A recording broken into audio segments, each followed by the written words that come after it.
chinois. Et je voulais vous raconter comment j'ai rencontré le Feng Shui il y a presque une trentaine d'années, je sais même plus, 25 ans à peu près. Et donc, j'avais profité des vacances de Noël pour refaire ma salle d'attente. Et voilà, janvier arrive, j'étais toute contente de présenter ça à mes assistantes et à mes patients. Et puis bon, le mois de janvier passe et puis on arrive à la fin du mois de janvier. On se dit, mais c'est quand même bizarre. Normalement, on a un très bon taux d'acceptation de nos devis. Et là, il y avait vraiment une baisse significative de l'acceptation des devis. Donc, on commençait à se poser un petit peu des questions avec mes assistants. On essayait de voir ce qui avait changé dans notre manière peut-être de les présenter. Enfin, c'était assez... voilà, on se posait des questions, mais sans vraiment avoir de réponse. Et puis, un jour, comme quoi quand on pose des questions, l'univers entend et nous envoie la réponse, j'ai une patiente qui arrive et qui me dit « Oh, écoutez, il faut vraiment que je vous dise quelque chose. Votre salle d'attente est très jolie, mais vous avez mis un miroir juste en face de l'entrée, c'est-à-dire qu'on rentrait dans la salle d'attente et j'avais mis dans la salle d'attente un petit lavabo pour que les patients puissent se brosser les dents. Et au-dessus du lavabo, il y avait un miroir, donc qui était face à la porte d'entrée. Et elle me dit, vous savez, moi je fais du Feng Shui et normalement, on ne doit pas mettre de miroir face à une porte d'entrée parce que ça veut dire que l'énergie qui rentre ressort de suite et ne nourrit plus l'espace. Et donc, on se regarde avec mon assistante, et tout d'un coup, on a pensé à nos plans de traitement qui n'étaient plus acceptés.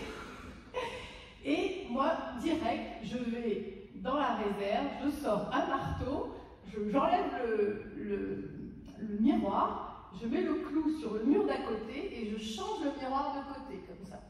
Et la petite patiente qui était là me dit, voilà, comme ça, c'est très bien, c'est très bien. Et mon assistante qui éclate de rire, qui me dit, bon alors toi, on peut te raconter n'importe quoi, tu gobes tout.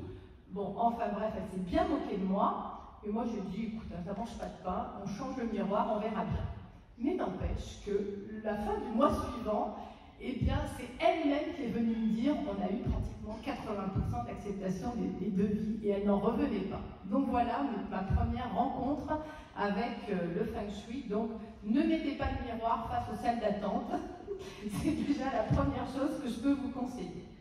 Donc ça permet vraiment, donc justement, tout est une question d'énergie, c'est-à-dire que cette énergie, elle rentre dans notre cabinet par la porte d'entrée et elle a pour objectif de circuler dans toutes les parties du cabinet et de ressortir après avoir semé toutes ces petites graines bénéfiques dans tout notre local, dans notre maison.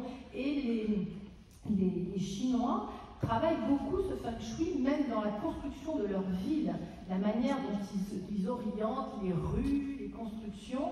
Le Feng Shui se fait à tous les niveaux, hein, donc au niveau du territoire, mais aussi au niveau des rues, au niveau des maisons, des immeubles, le hall d'entrée de l'immeuble, et après dans les appartements, dans chaque appartement en fonction de la répartition des pièces, mais après dans chaque pièce au niveau des meubles qui sont dans les pièces. Donc c'est quand même, ça va très très loin.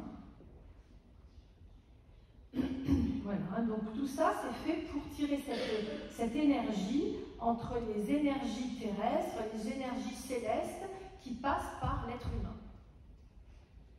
Parce que quand il y a de l'équilibre, il y a de l'harmonie, et quand on a de l'harmonie, on sollicite la chance et les bonnes choses dans notre vie. Donc on améliore la qualité de vie et notre énergie vitale, aussi notre santé, hein, donc ça fait partie de tout ça. Hein. Voilà. Et ça marche dans tous les domaines de la vie.